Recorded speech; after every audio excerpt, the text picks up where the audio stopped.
Olá, que bom que você veio para juntos estudarmos a lição.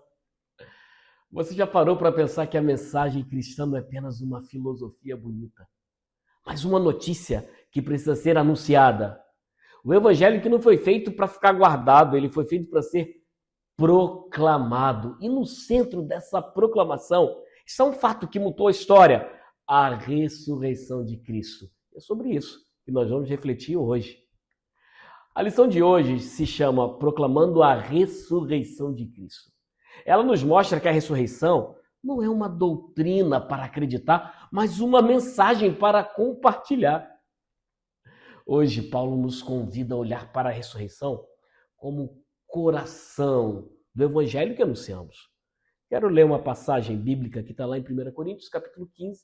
Quero ler o verso 3 e o verso 4, que diz assim: Antes de tudo, vos entreguei o que também recebi, que Cristo morreu pelos nossos pecados, segundo as Escrituras, e que foi sepultado e ressuscitou ao terceiro dia, segundo as Escrituras. Perceba a ordem. Cristo, ele morreu pelos nossos pecados, foi sepultado e ressuscitou ao terceiro dia. Essa é a essência da nossa fé. E Paulo diz que foi exatamente isso que ele transmitiu e que nós recebemos. A ressurreição não é um detalhe, é um fundamento. Sem ela, nossa pregação seria vazia. Mas porque Cristo ressuscitou, temos uma mensagem de esperança que vale a pena proclamar para todos. Então aqui está o desafio que eu quero fazer para você hoje. Você conhece alguém que precisa ouvir essa boa notícia? Alguém que está vivendo sem esperança, sem saber que Cristo venceu a morte? Hoje, olhe para essa pessoa e, se possível, compartilhe com ela uma frase simples: Cristo ressuscitou. E por isso há esperança para você. Compartilhe. A ressurreição não é só para acreditar, é para proclamar.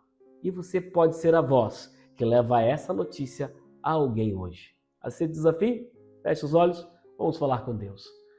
Poderoso Pai, obrigado pela boa notícia do Evangelho, a ressurreição de Cristo. Ressurreição essa que traz esperança, que traz paz. Ajude essa pessoa que está estudando a Bíblia comigo a compartilhar essa verdade com outras pessoas. Abençoe o dia dela. Nós oramos e pedimos em nome de Jesus. Amém. Deus te abençoe, abençoe o seu dia. E amanhã estou te esperando para mais uma vez estudarmos a lição da Escola Sabatina.